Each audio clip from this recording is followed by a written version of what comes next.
मी। Friends, आज की video में हम बात करेंगे 10th क्लास के साइंस के मोस्ट इम्पोर्टेंट क्वेश्चंस के बारे में। ये सभी सिलेक्टेड क्वेश्चंस हैं और सभी ऐसे क्वेश्चंस हैं जो कभी ना कभी एग्ज़ाम के अंदर पूछे गए हैं और आगे भी एग्ज़ाम में आने की इनकी पूरी उम्मीद है। ठीक है, ये ऐसे क्वेश्चन हैं जो बार बार एग्ज़ाम में पूछे जाते हैं और यहीं से ही आपको एग्ज़ाम के अंदर क्वेश्चन देखने को मिलेंगे।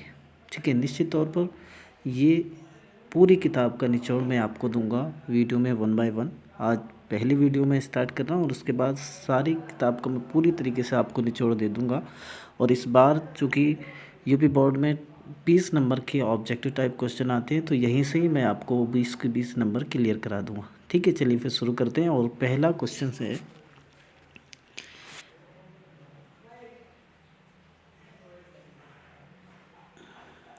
एक उत्तल दर्पण की फोकस दूरी होगी जिसकी वक्रता त्रिज्या 32 सेंटीमीटर है। तो यहाँ आपको ध्यान रखना है। देखिए, एक रिलेशन होता है R=2F। ठीक है, यानी जो फोकस दूरी होती है वो वक्रता त्रिज्या की आधी होती है। यहाँ आपको क्या दिया है, वक्रता त्रिज्या 32 सेंटीमीटर, तो फोकस दूरी कितनी हो जाएगी, 16 सेंटीमीटर। यानी ऑप्शन नंबर सेकंड आपका सही है। नेक्स्ट क्वेश्चन, किसी गोलीय दर्पण तथा किसी पतले गोलीय लेंस दोनों की फोकस दूरियां प्रत्येक -15 सेंटीमीटर है। दर्पण तथा लेंस संभावित हैं, यानी फोकस दूरी आपको माइनस की दी है। तो यहाँ देखो चीज़ें आपको क्या ध्यान रखनी है। उत्तल दर्पण हो या फिर लेंस हो, कोई फ़र्क नहीं पड़ता, दोनों की फोकस दूरी प्लस की होती है। जबकि अवतल दर्पण हो या लेंस हो, दोनों की फोकस दूरी माइनस की होती है। अब चूँकि यहाँ फोकस दूरी आपको माइनस की दी है इसलिए दोनों ही अवतल होंगे। यानी दर्पण अवतल उत्तल ये हो नहीं सकता, दोनों ही अवतल होने वाली, यानी ऑप्शन नंबर फर्स्ट आपका सही है। नेक्स्ट क्वेश्चन, स्वास्थ्य मनुष्य के नेत्र में प्रतिबिंब बनता है। तो स्वास्थ्य मनुष्य के नेत्र में जो प्रतिबिंब बनता है वो रेटिना पर बनता है। एक क्वेश्चन और पूछा जाता है यहाँ पर कि रेटिना पर जो प्रतिबिंब बनता है उसकी प्रकृति कैसी होती है। तो वो वास्तविक होता है और साथ ही साथ उल्टा भी होता है।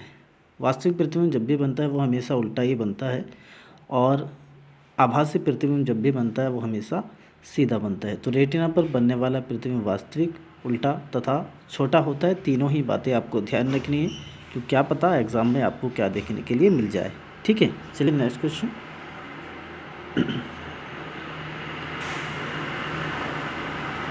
बिजली के बल्ब का तंतु बना होता है। तो बिजली के बल्ब का तंतु बना होता है टंगस्टन का। ये क्वेश्चन आपसे सीधा पूछा जाता है कि बिजली के बल्ब का तंतु किसका बना होता है, तो आपको क्या जवाब देना है, टंगस्टन का। इसके साथ साथ आपको एक क्वेश्चन और ध्यान रखना है, कई बार हीटर का जो तार होता है, जो वायर होता है, वो किसका बना होता है, तो वो नाइक्रोम, एक मिश्र धातु होता है, उसका बना होता है। ये चीज़ आपको ध्यान रखनी है। नेक्स्ट क्वेश्चन, दो चालक तार जिनके पदार्थ लंबाई तथा व्यास समान है किसी विद्युत परिपथ में श्रेणी क्रम में और उसके बाद समांतर क्रम में संयोजित किए जाते हैं। श्रेणी क्रम तथा समांतर क्रम में के संयोजन में उत्पन्न ऊष्मा का अनुपात क्या होगा, तो ये होगा 4:1। अब ये कैसा है ये आपको ध्यान रखना है। ये एक न्यूमेरिकल क्वेश्चन है और यहाँ पर आपको इस्तेमाल करना है हीट H होता है I²RT। ठीक है, इस फॉर्मूले का आप इस्तेमाल करके निकालेंगे और पहले आपको रेजिस्टेंस यानी प्रतिरोध जो लेना है वो श्रेणी क्रम वाला लेना है और उसके बाद उसको समांतर क्रम में संयोजित करने के बाद लेना है आपको। ठीक है, नेक्स्ट क्वेश्चन,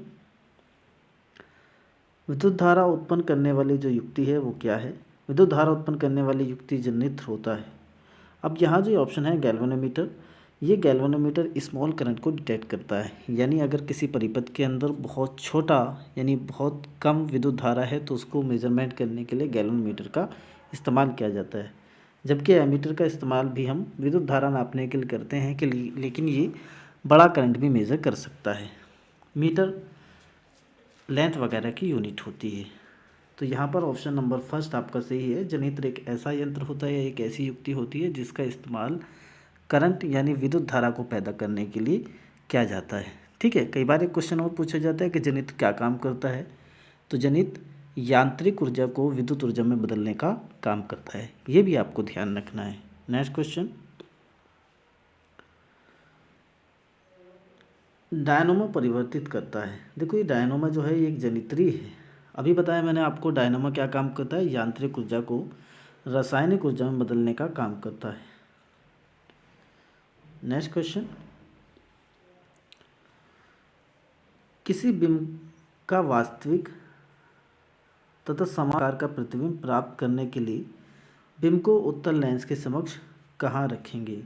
यानी आपको वास्तविक प्रतिबिंब बनाना है, साथ ही साथ समान आकार का बनाना है, तो यहाँ आपको कहाँ रखना पड़ेगा, ये रखना पड़ेगा फोकस दूरी से दुगनी दूरी पर। जब किसी वस्तु को उत्तल लेंस के सामने फोकस दूरी से दुगनी दूरी पर रखा जाता है तो उसका प्रतिबिंब वास्तविक तथा बराबर और उल्टा बनता है। तीनों चीज़ें आपको ध्यान रखनी है। नेक्स्ट क्वेश्चन,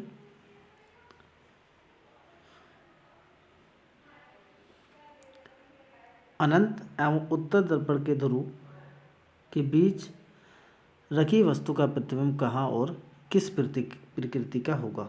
उत्तल दर्पण के बारे में आपसे पूछा गया है। तो देखिए उत्तल दर्पण की एक ही स्थिति होती है, आप अनंत और दर्पण के ध्रुव के बीच में ही वस्तु को रख सकते हैं।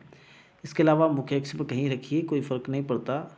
उत्तल दर्पण से हमेशा जो प्रतिबिंब बनता है वो कहाँ बनता है, वो हमेशा दर्पण के पीछे P और F के बीच में आभासी एवं उल्टा बनता है। यानी ऑप्शन नंबर सेकंड सही है। हमेशा यही सिचुएशन यहाँ पर रहती है, छोटा बनता है, आभासी बनता है और साथ ही साथ दर्पण के ध्रुव और फोकस के बीच में बनता है। नेक्स्ट क्वेश्चन,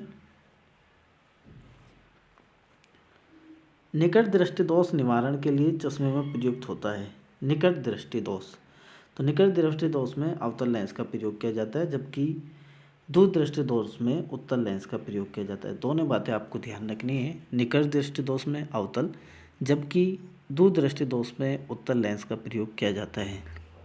ठीक है। इसके अलावा मोतियाबिंद एक ऐसी बीमारी होती है जिसमें हम किसी प्रकार के लेंस का प्रयोग नहीं कर सकते। इसको केवल हम सर्जरी के द्वारा ही ठीक कर सकते हैं। ठीक है।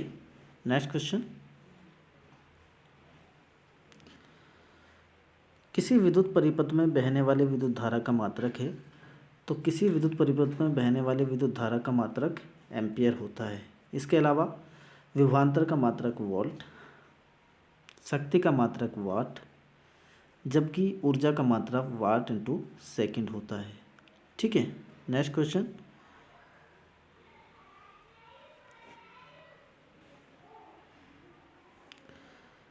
किसी एसी जनित तथा डीसी जनित में एक मूलभूत अंतर है। तो एसी जनित देखिए, यहाँ एसी जनित और डीसी जनित में सारी चीज़ें सेम होती हैं। मैग्नेटिक फील्ड को उत्पन्न करने के लिए चुंबक का प्रयोग किया जाता है और ये चुंबक प्रबल विद्युत चुंबकीय क्षेत्र पैदा करती है। साथ ही साथ एक आयताकार कोइल का यहाँ पर हम प्रयोग करते हैं। इसके अलावा ठीक है, यानी ऑलमोस्ट सभी चीज़ें सेम होती है, सिर्फ एक चीज़ में यहाँ पर फ़र्क किया जाता है। एसी के अंदर रिंग का प्रयोग किया जाता है, जबकि डीसी के अंदर स्प्लिट रिंग का प्रयोग किया जाता है, जिसको कम्यूटेटर भी कहते हैं। अब ऑप्शन की तरफ चलते हैं और हम देखते हैं। पहला ऑप्शन दिया है एसी जनित में विद्युत चुंबक होता है, जबकि डीसी मोटर में स्थायी चुंबक होता है। ऐसा कुछ नहीं है। डीसी जनित उच्च वोल्ट उत्पन्न करता है, ऐसा भी कुछ नहीं है। नेक्स्ट ऑप्शन,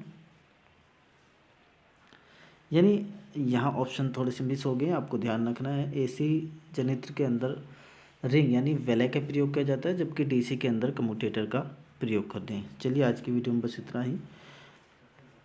नेक्स्ट क्वेश्चन हम अगली वीडियो में देखेंगे और सभी क्वेश्चन को 1 बाय 1 सॉल्व करेंगे। ठीक है, बस आज की वीडियो में इतना ही करते हैं।